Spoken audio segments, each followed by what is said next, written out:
¿Cuál es la postura de la ANEP ante el escrutinio final y las modificaciones del gabinete? De eso hablaremos en República.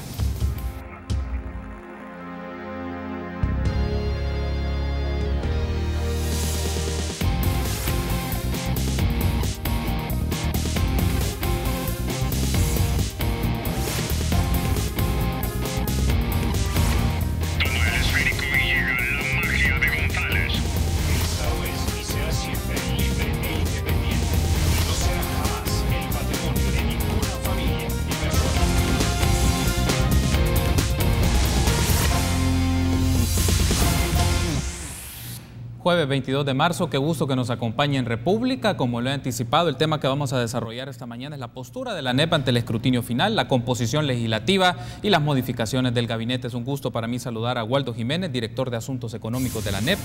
También está conmigo Luis Cardenal, presidente de la ANEP. Y Javier Argueta, director de Asuntos Jurídicos. Buenos días. Buenos días, qué gusto que me acompañen esta mañana. Tenemos diversos temas que desarrollar e iniciemos un poco con esto, señor Cardenal. La ANEP realizó una conferencia de prensa hace un par de días y también publicó en sus redes sociales un pronunciamiento ante los resultados de las elecciones del pasado 4 de marzo. Ante el llamado de diversas organizaciones, los partidos políticos a votar el 4 de marzo, ¿cómo interpreta la ANEP los dos fenómenos? El primero, una participación electoral de aproximadamente el 40%, y dos, 238.722 votos nulos más abstenciones. ¿Cómo lo interpreta la ANEP esto? Bueno, yo creo que el mensaje es todavía más complejo que eso. En primer lugar, hay que hablar de que para hacer una interpretación correcta deberíamos de depurar el padrón electoral, porque para poder decir que hay 40% de abstencionismo o 40% o 60% de abstencionismo si votó el 40%, deberíamos de saber que la base sobre la cual se está determinando es correcta. Y el padrón electoral ha ido creciendo vegetativamente sin ningún tipo de depuración.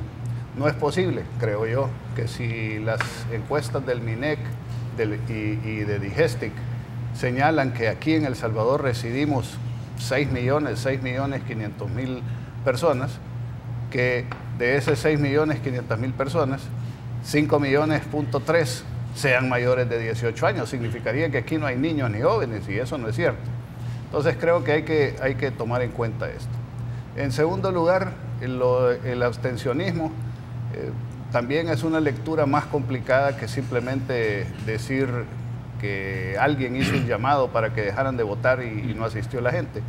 Porque también en este periodo preelectoral no hubo una adecuada motivación al voto por diversas razones, ni tampoco hubo la adecuada educación de cómo votar en una de las elecciones más complejas del mundo. Entonces nosotros que estuvimos de observadores pudimos testificar de que habían votos de gente que votaba por descontento, o sea, anulaba su voto por descontento, hacía miles de garabatos, dibujos, etc.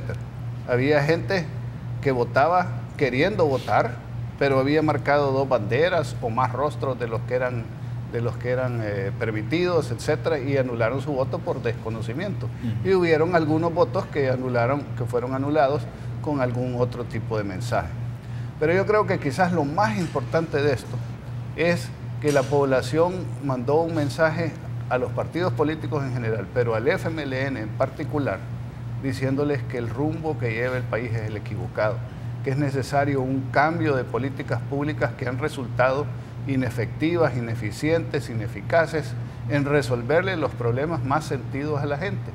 O sea, los problemas de seguridad, los problemas de la economía, de la falta de empleos, del TPS, las relaciones con Estados Unidos, los problemas de educación, donde los padres de familia no se sienten seguros cuando mandan a sus hijos a la escuela, la educación que reciben no es la adecuada ni la más satisfactoria, los problemas en salud, sin medicinas en los hospitales. O sea, la situación general del país no era la que la población deseaba y a través de su voto mandó un mensaje al gobierno.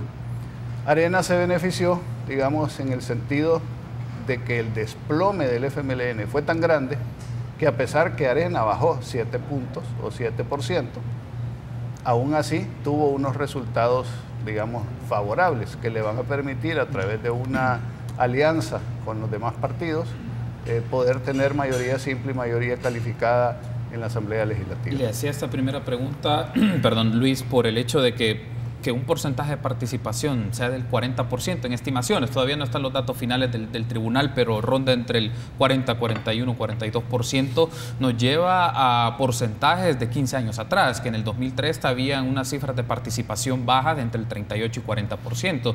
¿Cómo la empresa privada también lee este tema de hay gente que está menos interesada, o por lo menos en esta elección nos dice poco interesada en ir a votar?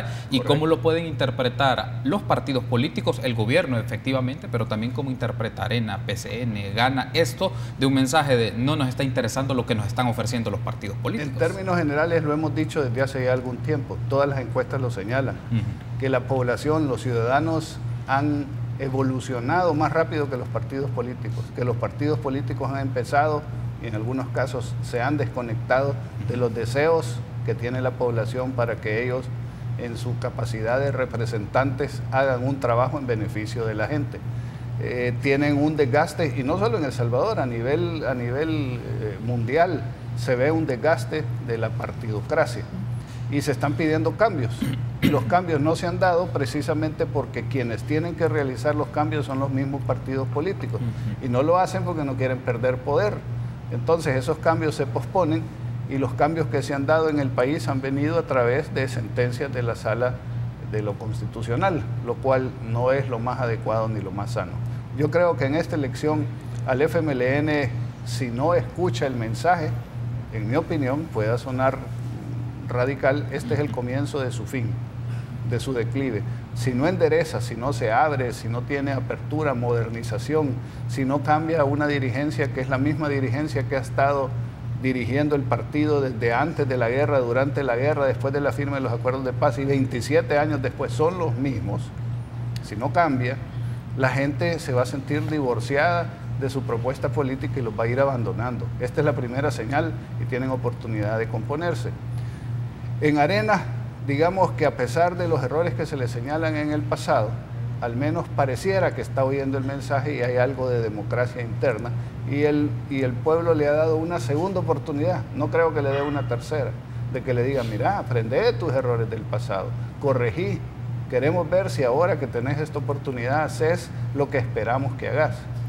Y algunos partidos pequeños se les dice, bueno, como no estoy con ninguno de los dos grandes que han sido preponderantes, que han dominado el panorama político en los últimos 30 años, les están diciendo, bueno, les vamos a dar un poco más de poder para ver si ustedes se comportan de manera tal que ayuden a jalar en la dirección correcta a los partidos políticos grandes. Se lo voy a poner de esta manera, Luis, me parece muy interesante esta intervención que usted ha hecho, porque lo ponemos de un lado, el FMLN, si no, desde la perspectiva de NEP, no recompone, puede ser el principio del fin, mencionaba, sí. Y en el caso de Arena no le van a dar una tercera oportunidad. Lo voy a poner en este escenario, si ambos no hacen esas adecuaciones, las condiciones están dadas para la emergencia de un tercer actor político en esto. ¿Cómo lo ve NEP? Correcto, y eso es lo que está sucediendo. Estas son las oportunidades que se le presentan a personas como Nayib, que surgen supuestamente como una tercera opción. Lamentablemente, la experiencia nos señala que cuando hay un colapso de los partidos políticos o de las instituciones políticas, surgen algunos tipos con características mesiánicas que van a venir a salvar al pueblo del rumbo en el que van o en el que están. Y en ningún lado han funcionado, lamentablemente. ¿Por qué? Porque generalmente los que no tienen una institucionalidad detrás, que se salen, digamos, de los esquemas tradicionales, por lo general se amparan bajo la sombrilla del populismo. Y al ir amparada esas características en muchos casos de personalidades mesiánicas que tienen mucha popularidad y creen que ellos, por sus propias capacidades o por sus propias personalidades, son capaces de hacer ellos solos todo, entonces, y combinado con el populismo, es una fórmula explosiva que no funciona.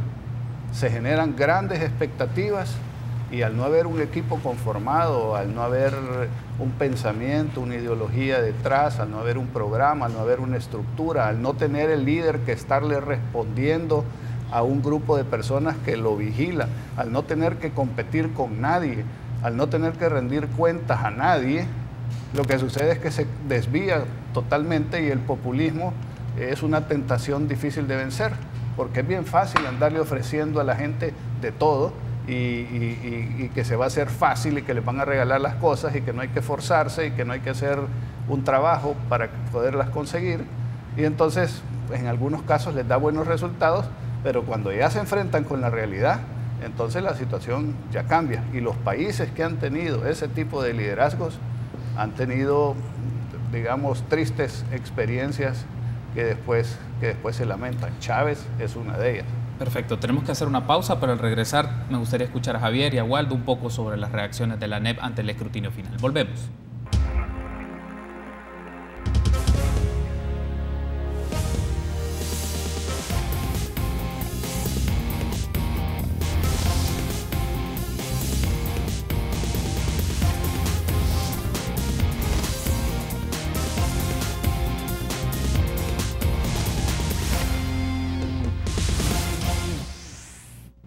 Gracias por seguir junto a nosotros en República. Javier, ahora me gustaría escucharle. ANEP también solicita a las autoridades del Tribunal Supremo Electoral solventar ciertas irregularidades recurrentes en los comicios electorales. Me gustaría que nos describiera cuáles son esas irregularidades que ANEP ha identificado en el proceso electoral y sobre todo en la fase del escrutinio preliminar y ahora que esperamos cerrando el escrutinio final. Sí, bueno, el Tribunal Supremo Electoral tiene dos funciones principales, que es la función administrativa y la función jurisdiccional. Cuando la función administrativa no funciona, prácticamente se entra al tema de apelaciones, al tema de que los partidos ponen nulidades, y eso no es bueno, porque si la parte administrativa, como por ejemplo la capacitación a la gente, como por ejemplo hacer bien la contratación de un sistema tecnológico, como por ejemplo llegar hasta los últimos rincones a explicar qué es el voto cruzado, no funciona, entonces puede haber un desorden, puede haber hasta un caos, de tal manera que hasta se cuestione y los partidos políticos presenten, como lo han hecho hoy, poco, pero lo han hecho, nulidades en ciertos municipios. Entonces yo creo que lo que le ha faltado al tribunal quizás es una organización, un orden. No solamente se debe de basar uno en que no tiene presupuesto, aquí hay una corresponsabilidad también de la Asamblea Legislativa que debe de priorizar. La vez pasada mencionábamos que ya la sentencia de la Sala de lo Constitucional ha dicho que una de las prioridades es el tema del sistema democrático y por tanto se debe dar presupuesto. Entonces, el caso del Tribunal Supremo Electoral, en algunos momentos uno puede pensar que es conveniente para algunos partidos políticos, por ejemplo, no capacitar a la gente. ¿Qué es no capacitar a la gente? Decirle que el único momento que las personas tienen para decidir su vida en relación al elemento económico, social y político es a la hora de votar. ¿Por qué en algunos momentos uno puede pensar que es conveniente? Porque entre más abstención haya, más poder tienen los partidos políticos o más poder tiene el voto duro de los partidos políticos. ¿Qué me refiero con el voto duro? Es la militancia de los partidos. A excepción del castigo que le han dado y que todos lo hemos percibido al FMLN, los demás partidos políticos se mantienen, pero han bajado. En el caso de Arena ha bajado. Ahora, en la medida en que yo no estoy capacitado, ciudadano, que no soy militante y que yo no estoy claro de que tengo que ir a votar, el poder de los partidos sube y por tanto el control de los partidos en todo, en el fiscal general, en la Corte Suprema, en lo que se va a elegir, en el presupuesto, en la falta de combate a la corrupción, continúa. Entonces, el Tribunal Supremo Electoral, nosotros creemos que sí es importante que la Corte de Cuentas fiscalice, que ingrese, que determine si hay responsabilidades administrativas, porque regreso al principio, y es que si la parte administrativa no funciona, entonces se activa la parte jurisdiccional y eso no es normal en un país. Hay un aspecto que me llama la atención, Javier, es en función de lo que pasó con el escrutinio definitivo. Casos muy marcados, San Miguel fue uno. El Will Salgado mencionaba que se generó fraude y pidió la anulación. El Tribunal Supremo Electoral recibe su recurso, pero ya estableció de manera colectiva decidieron que no aplicaba, no aplicaba y argumentaron sus puntos de vista, dieron sus argumentos el organismo colegiado. El caso de San Miguel, me gustaría tener su apreciación sobre esto, ¿cómo lo ves? Si era un recurso válido, no era válido, o el tribunal resolvió en su faceta más jurisdiccional este caso en particular.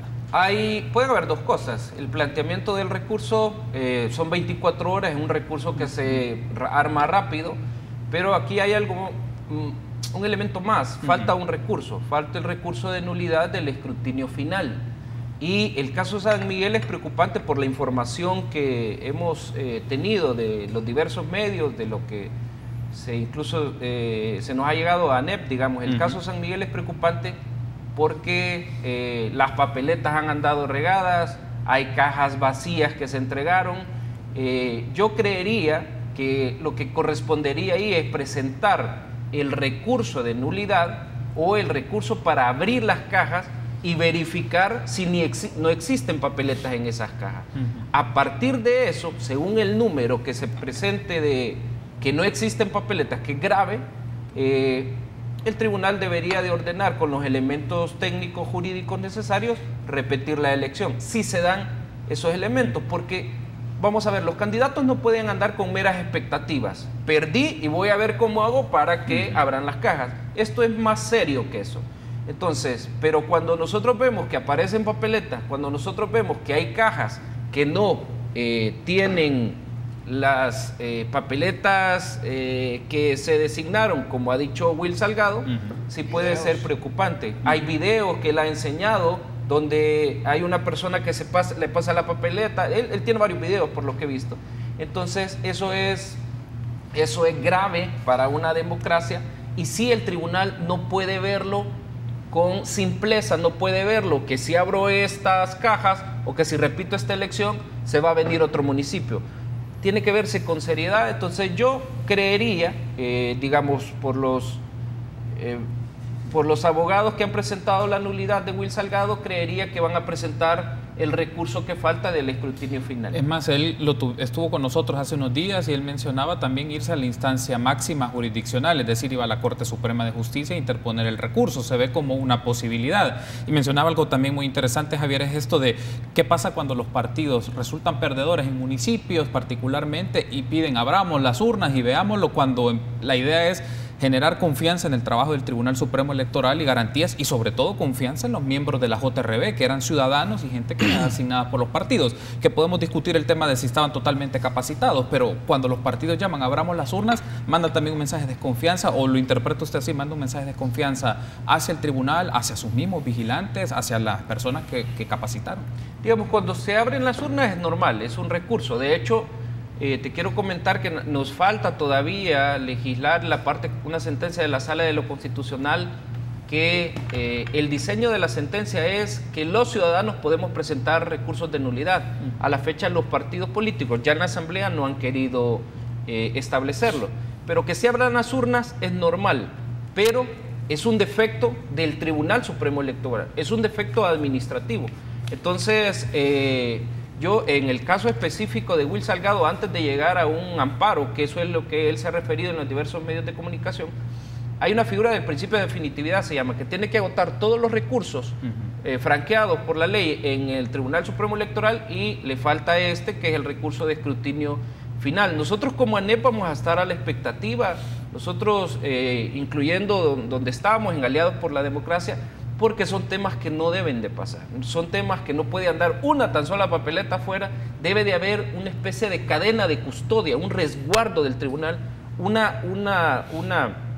celo del tribunal de guardar esos papeles que se convierten al final de cuentas en un voto y determinan la configuración, en este caso, de alcaldes y diputados. Antes de irnos a la pausa, Waldo, me gustaría tener su apreciación de manera sintética, luego le doy el espacio para que pueda ampliar más las ideas, pero en términos generales de lo que se ha dado en las elecciones, ANEP, ¿cuáles considera que son las recomendaciones principales sobre esto? Porque también apareció el caso de Smartmatic, de la empresa, y también se ha mencionado, el presidente del organismo colegiado, el magistrado Julio Olivo, ha mencionado que van a revisar el trabajo, el desempeño de Smartmatic. Por otros espacios y medios y especialistas también piden auditoría auditar a la empresa para efectos de que se le contrató para brindar ciertos servicios y luego con lo que ocurrió fue generando desconfianza o por lo menos cierta suspicacia. Mira, lo que ha resultado claro de este proceso electoral y que sucedió de manera similar en el 2015 es una muestra de un trabajo ineficiente del Tribunal Supremo Electoral. Pareciera que la intención del Tribunal Supremo Electoral es justificar que los ciudadanos no tengamos la opción de votar por los candidatos a diputados que quisiéramos. Entonces, se comporta ineficiente, pero puede leerse que incluso se comporta ineficiente adrede. Sin embargo, tú observas que los principales obstáculos no han estado en la elección de diputados. Los casos más complicados han estado en la elección de alcaldes, donde el voto es por bandera, donde no existe justificación de ciudadanos mal preparados para contar los votos cruzados, donde no existe justificación, donde los ciudadanos tienen una larga tradición en votar por bandera para elegir alcaldes. Ahí es donde hay, bueno, si hasta se habla de nulidad, de un recurso de nulidad, después del escrutinio final en el caso de San Miguel, pero no solamente San Miguel, son varios municipios. Hay un municipio, una cabecera que se ganó con 6 votos, donde hubo muchas dificultades y todavía hay entonces, no es cierto que los problemas que está teniendo el Tribunal Supremo Electoral están relacionados con sentencias de la Sala de lo Constitucional. No es cierto que los problemas estén asociados a que existe voto cruzado. Lo que se puede observar es que es una mala planificación que pareciera incluso que es adrede para justificar cambiar el voto cruzado, que es una conquista de los ciudadanos, de elegir quiénes son los diputados que van a representarle en la Asamblea Legislativa, porque nunca hay que perder de vista que nuestro sistema es representativo. Elegimos a quienes nos representan, elegimos a quienes van a tomar decisiones por nosotros y por lo tanto los ciudadanos tenemos todo el derecho de elegir libremente y no como era antes, con listas bloqueadas y cerradas. Perfecto, tenemos que hacer una pausa, vamos a abordar los temas ya legislativos y de carácter económico. Regresamos.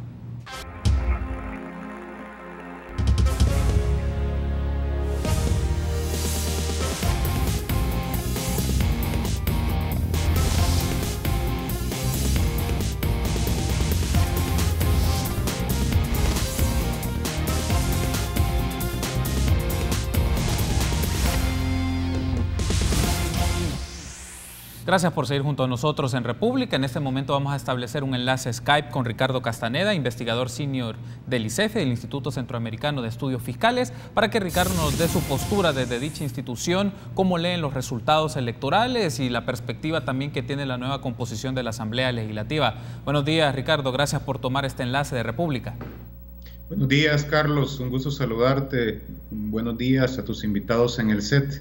Bueno, los resultados creo que lo que muestran es el desencanto de la población frente a un conjunto de medidas que realmente no han logrado mejorar las condiciones de vida de la población.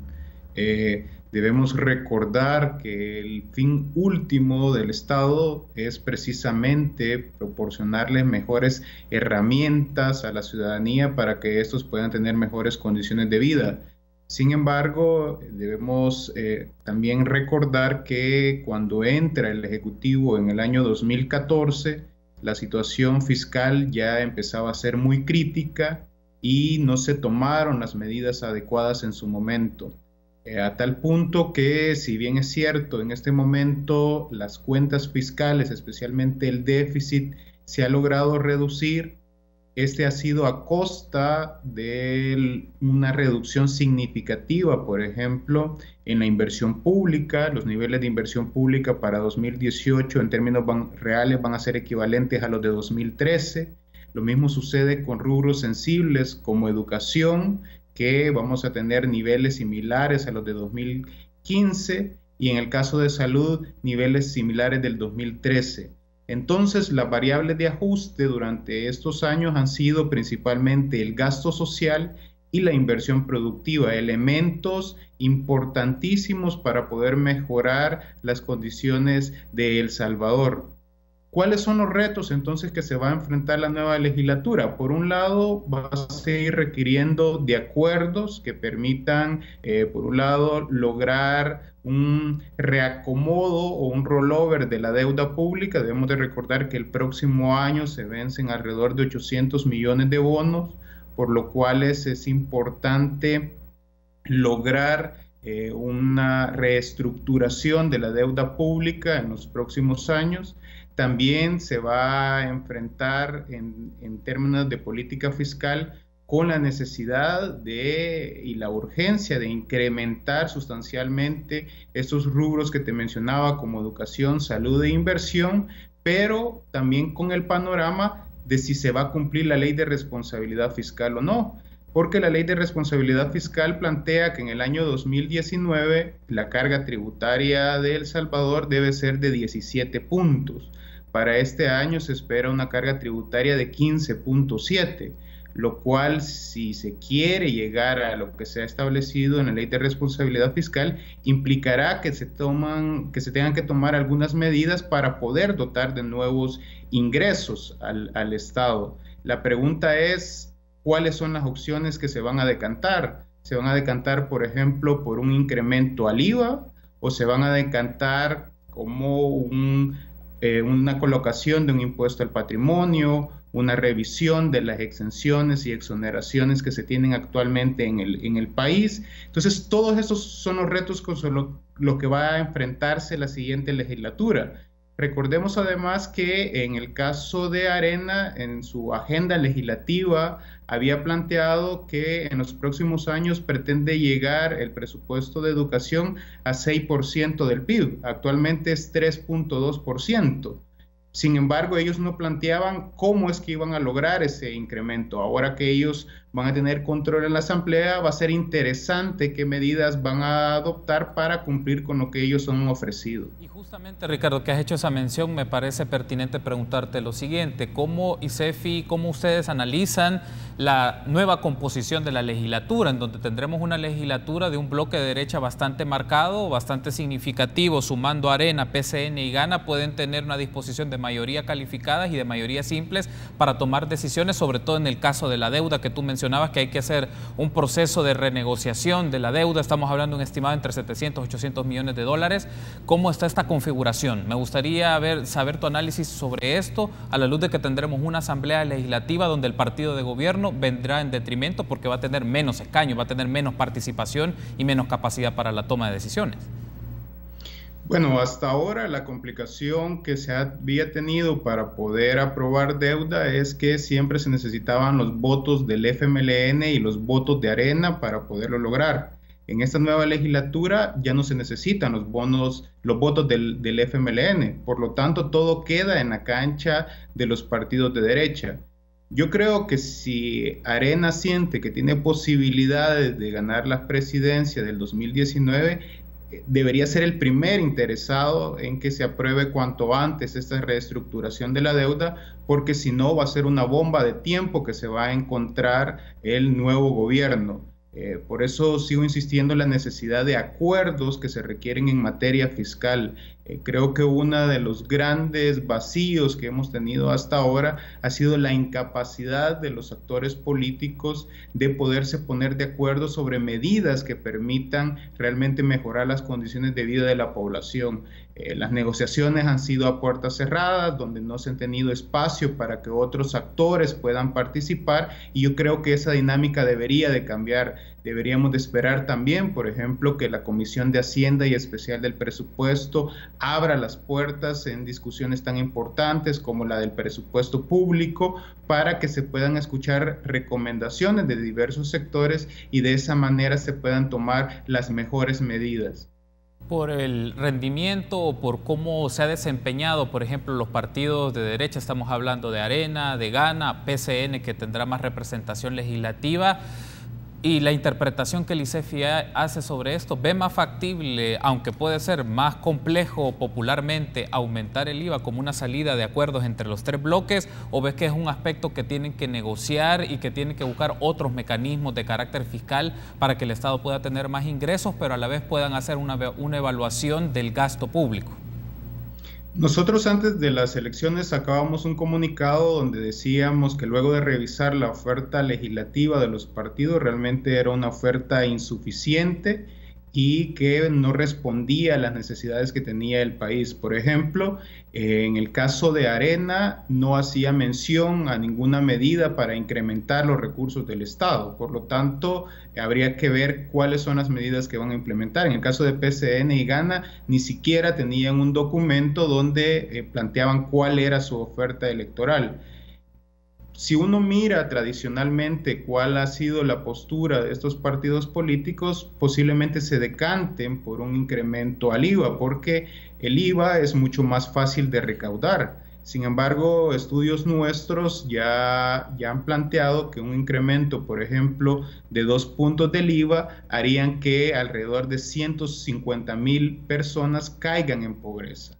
Porque no solo es importante hacerle dotar de recursos al Estado, sino que estos vengan con sentido de progresividad. Debemos de recordar que uno de los problemas de la estructura tributaria salvadoreña es precisamente su alta regresividad, donde terminan pagando más quienes tienen menos proporcionalmente hablando. Ahí hay muchísimo campo donde se pueda mejorar. Por ejemplo, los niveles de evasión de IVA para el año 2016 eran de 750 millones de dólares. Poder adoptar medidas desde la Asamblea Legislativa para poder mejorar la recaudación de impuestos es clave. También es importante la adopción de impuestos progresivos como impuesto al patrimonio. Debemos de recordar que El Salvador, luego de Cuba, es el único país en América Latina que no tiene un impuesto a la propiedad. Ya el mismo Fondo Monetario Internacional ha dicho que es una cosa rara, pero también se deben de revisar lo que son todo el tema de exenciones y exoneraciones. Eso por el lado de los ingresos. Ahora, por el lado de los gastos también tienen muchas medidas que implementarse para poder mejorar la efectividad y calidad del gasto. Por ejemplo, esperaríamos que ya el próximo año contemos con un presupuesto por resultados, que no solo sepamos cuánto se asigna a cada una de las instituciones públicas, sino también qué resultados nos van a estar entregando a los ciudadanos cada una de estas instituciones. También es importante mejorar la ley de servicio civil para que las personas que lleguen al Estado sean mediante méritos, que las escalas salariales sean homogéneas. Se deben de revisar, por ejemplo, todo el tema de seguros privados para funcionarios públicos. En síntesis, los retos que tiene la nueva legislatura son amplios, también los retos que va a tener el gobierno en el último año que le queda son importantes, aun cuando se han anunciado cambios en el gabinete, ante un panorama en el cual falta tan poco tiempo, un presupuesto que ya se encuentra aprobado y que sus niveles de rigideces son tan altas, donde prácticamente por cada dólar que entra 91 centavos ya están preasignados, realmente el panorama es muy complicado. Yo creo que el llamado a las fuerzas políticas es que entiendan que la política fiscal debe de servir de una herramienta para la democracia y para el desarrollo y no simplemente para cuadrar cifras como se ha venido manejando hasta ahora. Perfecto, Ricardo. Tengo que cerrar, solo me queda 1 minuto y medio, pero quiero aprovecharlo para preguntarte lo siguiente. El tema del presupuesto 2019 también va a tener una implicación para el órgano ejecutivo, lo tiene que presentar y unas condiciones donde tiene una asamblea legislativa adversa, si lo vemos bajo esa lectura del órgano ejecutivo. ¿Cómo también el ICEFI ve este tema del presupuesto 2019 que se empieza a trabajar y empieza su proceso de formulación en el primer trimestre del año? Bueno, creo que el hecho de que se haya aprobado el presupuesto 2018 con el apoyo de todas las fuerzas políticas da alguna luz de que ese tiene que ser el camino a seguir para el presupuesto del próximo año, una negociación con todas las fuerzas políticas. Yo lo que esperaría es que esas negociaciones sean transparentes, donde la ciudadanía pueda saber qué es lo que están exigiendo cada uno de los partidos políticos. Yo espero que ese presupuesto que se presente sea un presupuesto por resultado, lo que debería de facilitar la negociación entre el Ejecutivo y la Asamblea Legislativa, y al final de cuentas, ojalá, sobre todo, que ese presupuesto del año 2019 realmente traigan asignaciones mayores para rubros como la educación, como la salud o como la inversión pública, porque si continuamos con la dinámica que hemos tenido hasta ahora, realmente lo que estamos poniendo en riesgo es el desarrollo de El Salvador, no solo en el corto, sino también en el mediano y largo plazo. Perfecto, Ricardo. Quiero darte las gracias por habernos brindado este enlace vía Skype con Ricardo Castaneda, investigador senior de ICEFI. Gracias, Ricardo, muy amable. Un saludo, Carlos, que estén muy bien. Gracias, muy gentil, gracias por haber tomado este enlace Skype de República. Bueno, me gustaría tener una reacción antes de irnos a la pausa, Waldo, porque fue uno de los temas que se abordó con Ricardo, es el tema de carácter fiscal. Una nueva asamblea legislativa que va a tomar dentro de algunas semanas pues su mandato, le significa discutir el tema fiscal y el tema de la deuda. La lectura que tiene la ANEP sobre este escenario, y Ricardo mencionaba algunos aspectos interesantes, replantearse el tema o valorar si van a aumentar el IVA o no, buscar impuestos con otras características más progresivos. O sea, es un escenario bastante interesante, pero también que requiere acuerdos y negociaciones entre las partes. Mira, la posición de ANEP desde antes y desde que gobierna el FMLN es que el gobierno tiene suficientes ingresos, que el problema no es de ingresos. En general, los organismos internacionales, cuando evalúan la situación de El Salvador, se dan cuenta que hay una brecha y la única manera que se les ocurre de cubrir esa brecha es buscando de dónde deben tomarse más ingresos. El gobierno de la República de El Salvador, el país, no tiene un problema de ingresos. Tiene un problema de cómo se administran los ingresos. Entonces, es importante analizar la pertinencia del gasto. Los programas en los que se gasta el dinero, los subsidios que existen, los programas sociales, transforman la vida de los salvadoreños y les ayudan a mejorar sus condiciones para salir adelante por sí mismos, o los hace dependientes de manera permanente de los subsidios del gobierno. Los hace dependientes de tal manera que todos los años hay que asignar esa cantidad de dinero o más dinero para atender los programas sociales, porque cada vez salen al mercado 60,000, 70,000 personas todos los años y la economía del país está generando 5,000, 7,000 empleos por año. Cada vez hay más gente en situación de pobreza que necesita el apoyo de las políticas públicas y por lo tanto se requiere destinar más recursos para los programas sociales.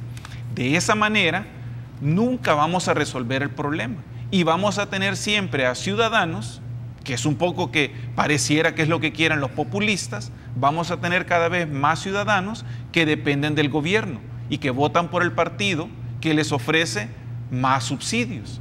Esa no es una manera eficiente de administrar un Estado. Los programas deben estar diseñados y sobre eso tenemos numerosas propuestas en la oficina, en ANEP. Cobertura 100% de agua potable. Tenemos 1 millón de salvadoreños que no tienen agua potable. Cobertura 100% de energía eléctrica. Tenemos 500,000 salvadoreños que no tienen cobertura de energía eléctrica. Mientras el dinero lo estamos gastando en subsidios. Esos son los pobres. La política pública no los atiende, los gobiernos no los atienden.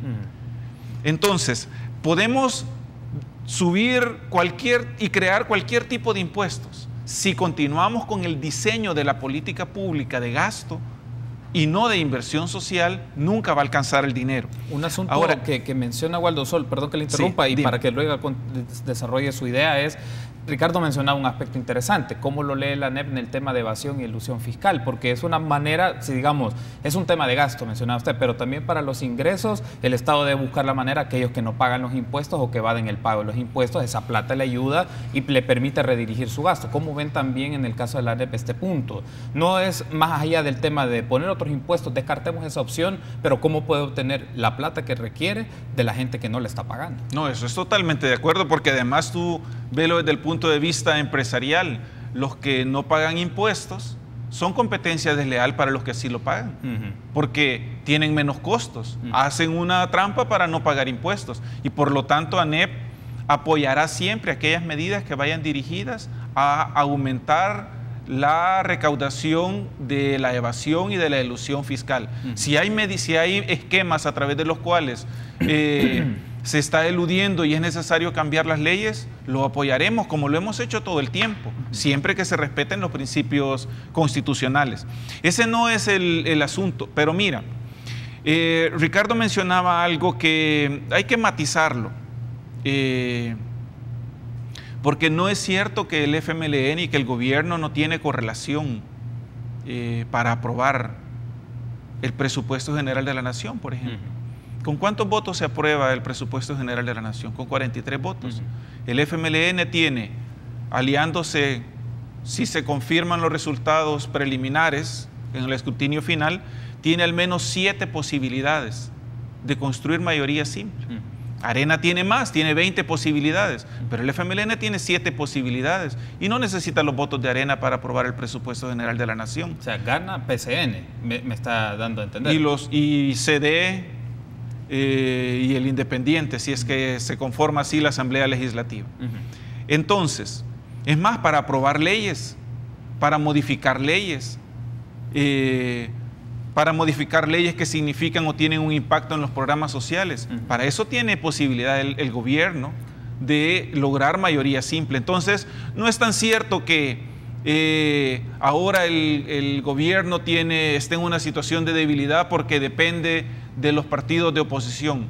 Hay una historia de que han hecho alianzas. El asunto es alrededor de qué hacen alianzas. Hacen alianzas para lograr un mejor impacto del presupuesto o hacen alianzas para aumentar impuestos.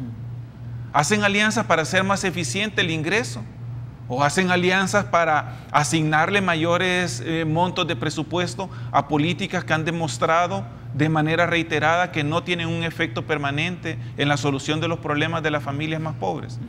Eso va a ser lo que vamos a ver en los siguientes años, en los siguientes meses. Y de nuevo, se plantea el tema del aumento del IVA como un impuesto regresivo. Y ANEP, ya dije, no está de acuerdo, no piensa que al gobierno le hagan falta ingresos. Pero pocas veces se analiza la regresividad del gasto. Esa es una decisión exclusiva del Ejecutivo. ¿Por qué el gobierno no gasta, no invierte en las familias más pobres? Porque no lo invierte. Seguimos teniendo 1 millón de salvadoreños sin agua potable. ¿Dónde está la política pública que le sigue dando subsidios a quienes tienen agua, mientras que los que no tienen agua tienen que comprar el metro cúbico de agua a 5, 6 y hasta $10? Y el que lo recibe subsidiado a través de pipas, mientras que el que lo recibe subsidiado gasta 20 centavos por metro cúbico. Esa es una gran desigualdad. Es claramente una política de gasto regresiva en contra de las familias más pobres. Entonces, podemos seguir hablando de ingresos, de ingresos, de ingresos. Nosotros lo que creemos es que debemos hablar de cómo se invierte y se gasta el dinero. Perfecto. Tengo que hacer la pausa, Waldo. Solo digo una cosilla más sobre la recaudación como porcentaje del PIB. Mañana vamos a conocer las nuevas cifras fiscales de cuentas nacionales. Tendremos nuevo PIB y por lo tanto todas las cifras cambiarán a partir de mañana. Estaremos pendientes también de esto, es un tema relevante y en su momento vamos a hablarlo y la postura de la ANEP en función de lo que mencione el Banco Central de Reserva del sistema de cuentas nacionales. Tenemos que hacer una pausa, regresamos.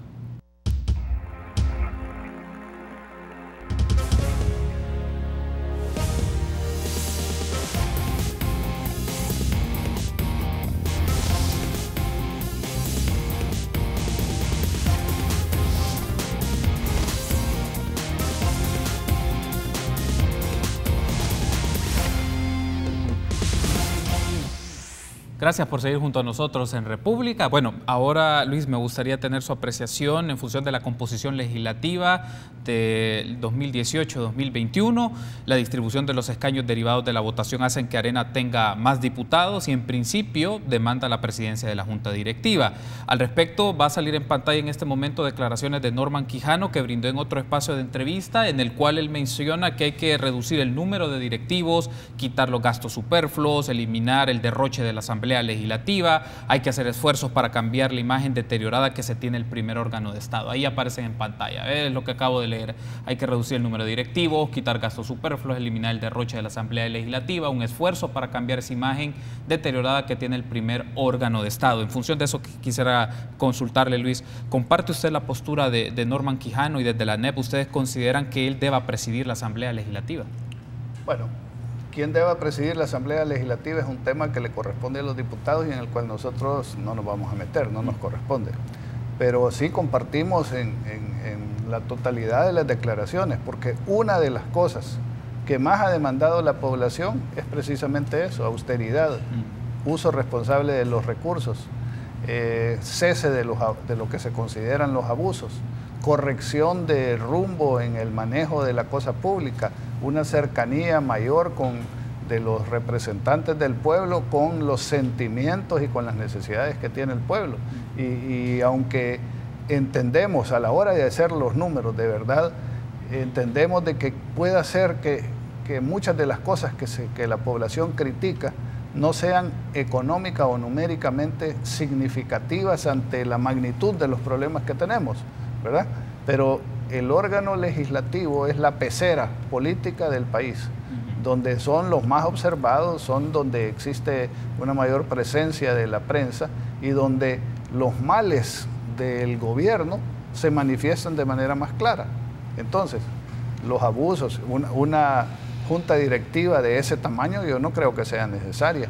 Habemos algunos que hasta cuestionamos si 84 diputados son necesarios, que tal vez 60 serían suficientes, pero bueno, continuemos con los 84 diputados.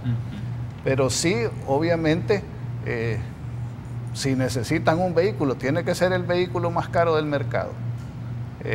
¿Cuántos galones de gasolina ocupan al mes? ¿Cuántos viajes? ¿Qué sucede en esos viajes? ¿Valen la pena ir a esos viajes? ¿Qué beneficio traen esos viajes?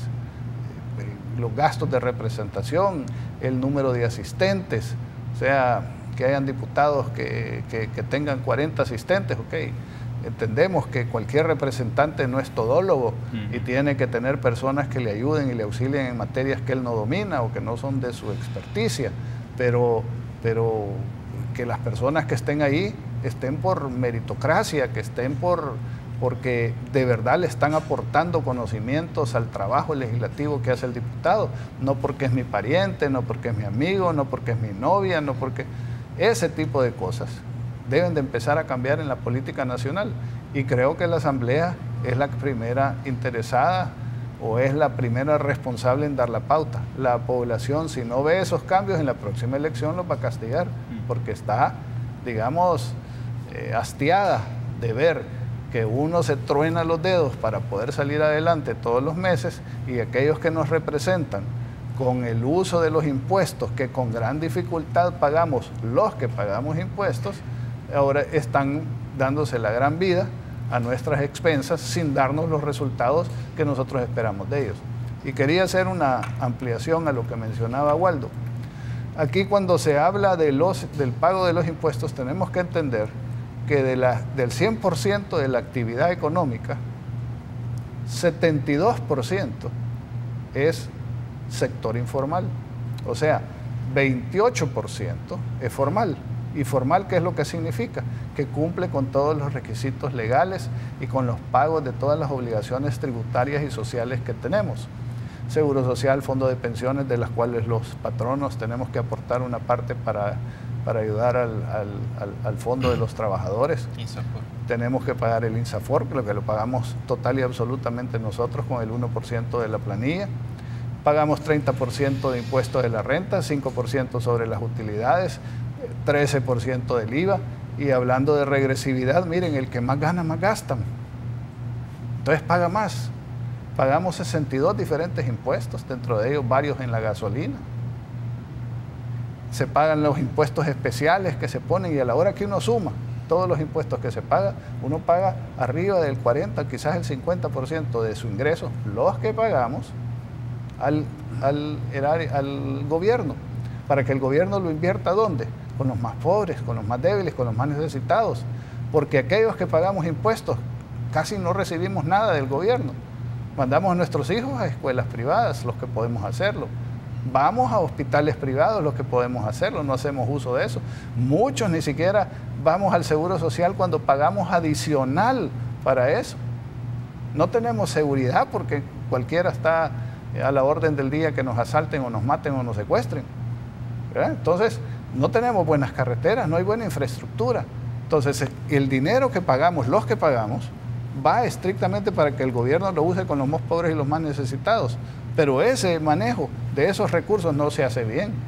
Y como ya bien señalaba Waldo, lo que tenemos ahora es que se utilizan los fondos públicos para buscar réditos políticos electorales. Y aquí lo que abundan son los políticos electoreros y lo que nos hacen falta son los estadistas que piensen en lugar de las próximas elecciones, que piensen en las próximas generaciones. Hay un aspecto que quiero aprovechar también y va a aparecer en pantalla una frase, unas ideas de Bessie Ríos. Ella es columnista del periódico digital El Faro, en un artículo que se titula 100 días de prueba para la derecha salvadoreña. Lo voy a leer textual.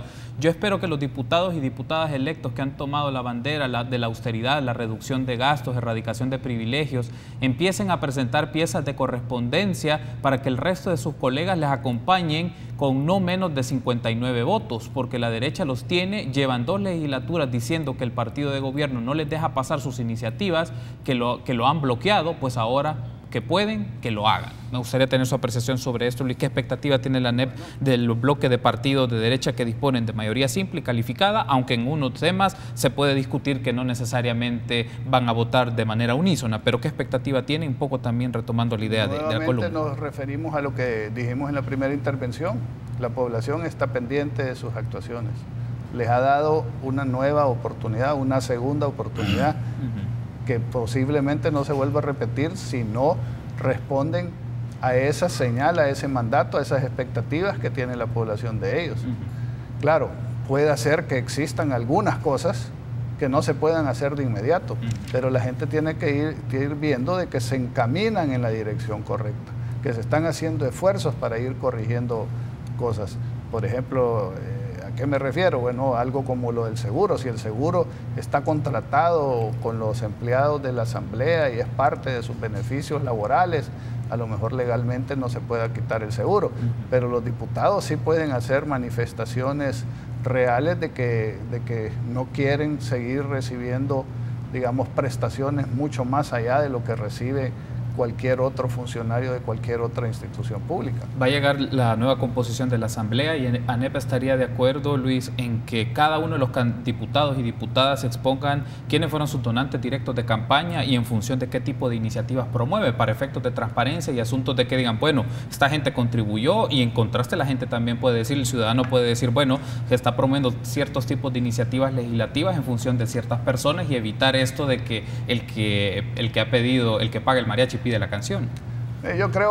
Yo soy fiel creyente en la transparencia y creo que en la medida de las realidades y de las posibilidades, todas las actuaciones públicas deben de ser lo más transparentes que sean posibles. Ahora, muchas veces los ciudadanos queremos exigir una pureza y una transparencia, una cantidad de información que si se cambiaran los zapatos y nosotros estuviéramos en otra situación, quién sabe si estaríamos tan dispuestos a hacerlo. Hay que entender, a modo de ejemplo, algunas cosas. Por ejemplo, ¿es necesario que se hayan contribuciones a campañas políticas? Posiblemente sí, porque si no hubieran contribuciones, entonces los únicos que pudieran resultar electos son aquellos que tienen el beneficio de recibir recursos de la institución política que los quiere impulsar, ¿verdad? Entonces las caras nuevas no tendrían posibilidad. Ahora, alguien que dona, el donante, que supongamos, porque aquí estamos presuponiendo a veces en la pregunta que el donante tiene malas intenciones.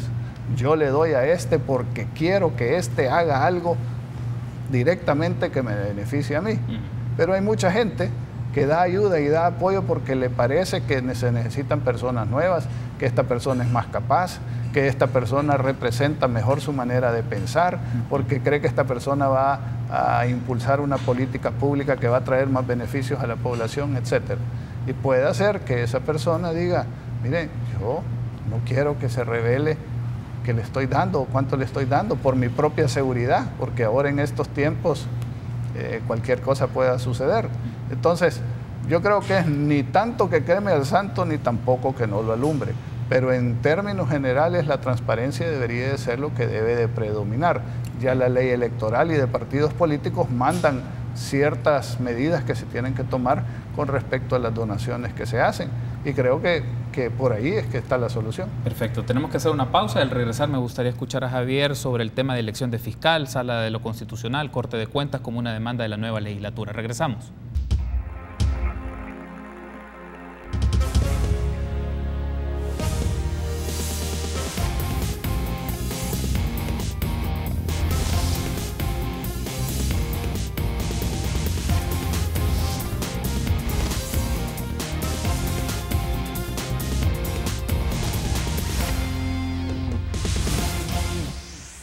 Gracias por seguir junto a nosotros en República. Otro de los aspectos, tenía pendiente su reacción, Javier, es la composición legislativa. Significa 3 temas claves: la elección del fiscal general de la República, la selección de los magistrados que van a configurar la Corte Suprema de Justicia, específicamente la Sala de lo Constitucional, y también la Corte de Cuentas de la República. Desde la postura de la ANEP, ¿cómo evalúa al fiscal general Douglas Meléndez? ¿Promoverían ustedes o estarían en favor de que la Asamblea Legislativa busque su reelección? Porque va a ser uno de los temas que va a abordar esta nueva legislatura.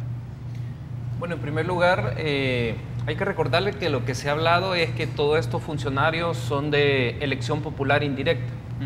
¿Qué significa la elección popular indirecta? Es que cuando nosotros los ciudadanos configuramos el pastel de la Asamblea Legislativa, entonces mandamos o mandatamos a nuestros representantes que en función de esa configuración idearia y la oferta política, así escojan a los funcionarios.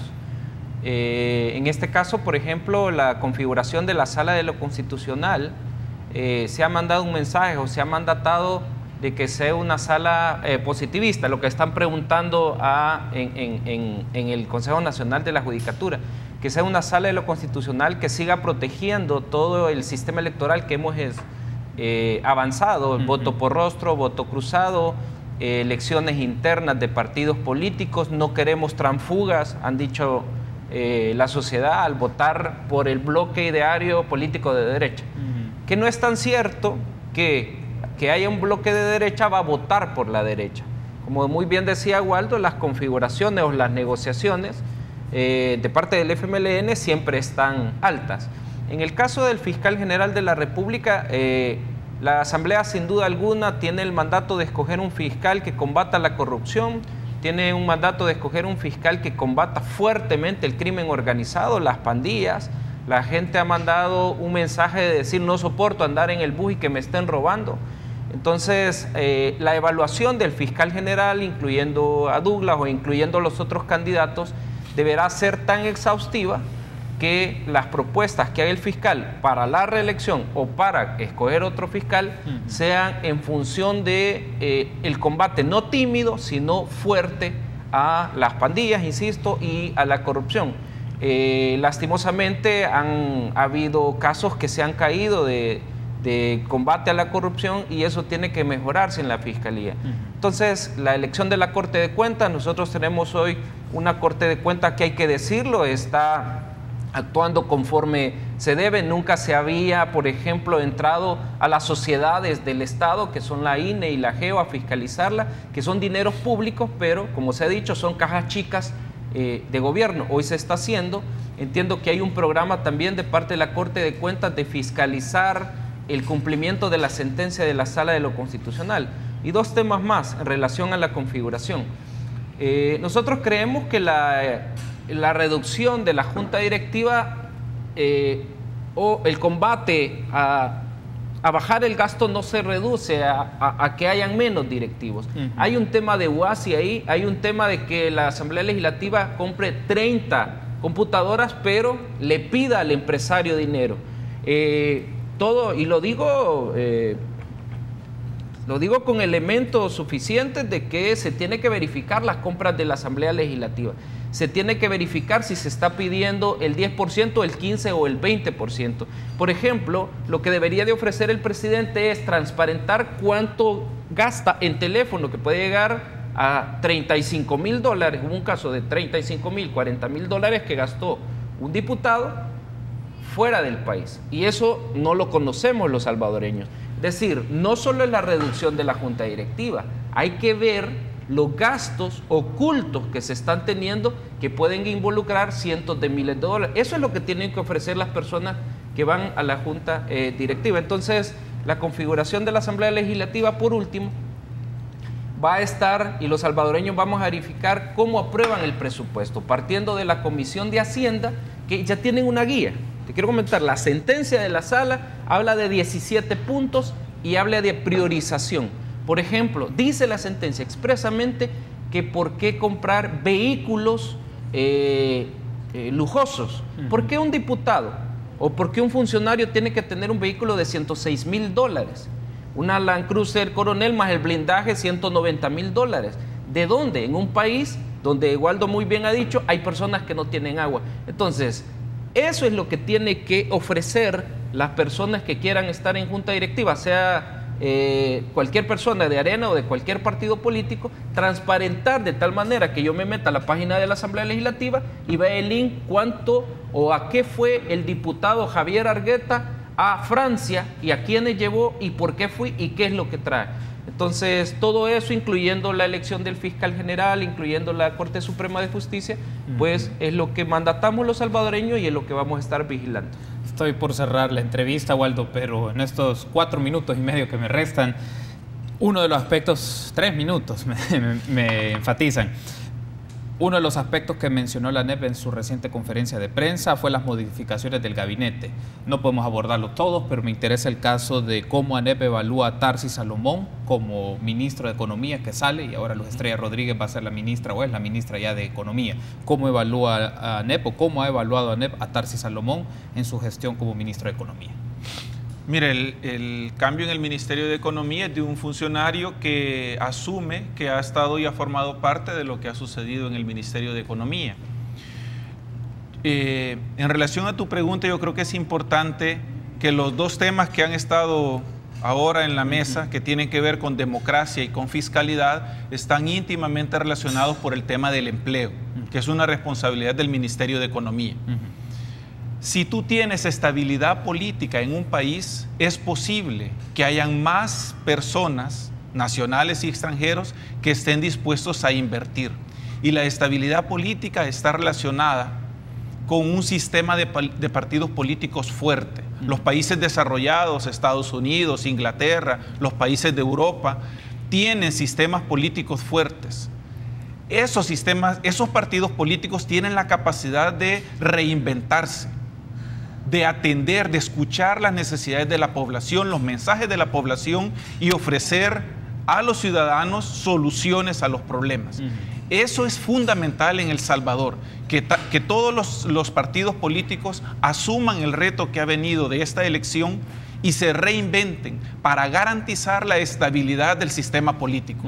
No hay que perder de vista, yo no sé si tú tienes este dato, pero desde antes que regresara la democracia a El Salvador en el año 82, El Salvador tuvo un presidente cada 20 meses, un golpe de Estado cada 10 años y una constitución cada 13 años. Lo propio era la inestabilidad. Debemos cuidar nuestro sistema democrático que ya va a cumplir 40 años. Debemos garantizar que dé estabilidad porque esa es la única manera en que será posible atraer más inversiones. Cierro con esto, Waldo. Le hacía la pregunta de evaluación. Sé que 1 minuto, 2 minutos es insuficiente, pero por esto, el tema de empleo me ha insistido. El tema del empleo es un aspecto relevante del gobierno y el Ministerio de Economía, pero por otro lado me planteo, han firmado un tratado de libre comercio con Corea del Sur, donde los azúcares van a ser de los más favorecidos sin arancel, el café sin arancel, calzados, medicamentos, son grupos fuertes. Y también por otro lado, MINEC, con la Cámara de Textiles han salido mencionando el beneficio en principio de los incentivos fiscales a la zona franca. Entonces, digamos, ¿cómo ve ANEP este punto? Nunca pierdas de vista que un tratado de libre comercio es una ley. O sea, el tratado de libre comercio no produce el comercio. Crea las condiciones para que se produzca comercio. Lo que ANEP quisiera es que hubieran muchos más productos y muchas más empresas en los rubros que tú has mencionado que pudieran efectivamente hacer negocios con Corea del Sur y con los otros países con los que tenemos tratados de libre comercio. No basta la aprobación de la ley. Si los empresarios tienen condiciones adversas en el país para invertir y producir, no van a suceder, no se van a aprovechar los tratados comerciales. Ok, quiero darles las gracias por haberme acompañado, espero que nos volvamos a encontrar, ha sido muy interesante la discusión, quedaron temas pendientes, pero quiero darles las gracias por haber estado conmigo. Waldo, Luis, Javier, han sido muy amables. Establecemos un contacto con Elena Calles de Cúbole para que nos comente cómo va el programa este día. Buen día, Elena. Hola, buenos días, Carlos. ¿Qué tal? ¿Cómo estás? Súper bien, contenta, ya emocionada. Casi estamos por arrancar Cúbole Magazine en ese jueves 22 de marzo. Estaremos hablando acerca del plan de vacaciones para Semana Santa. Si usted todavía no sabe qué hacer, le traemos muy buenas actividades. Además de eso, también traemos un reportaje súper bueno acerca del cuidado de los gatos. Además de todo eso, también traemos a un especialista para poder hablar acerca de los ruidos o los famosos zumbidos en los oídos. Esto y mucho más, por supuesto, con Francisco Valencia, Luis González, Ligia Roca y su servidora. Buenos días. Perfecto, Elena. Éxitos entonces en el programa de este día jueves. Gracias. Bueno, muy amable. Reitero el agradecimiento por haberme acompañado y a ustedes, amigos, mañana 6:30 en República.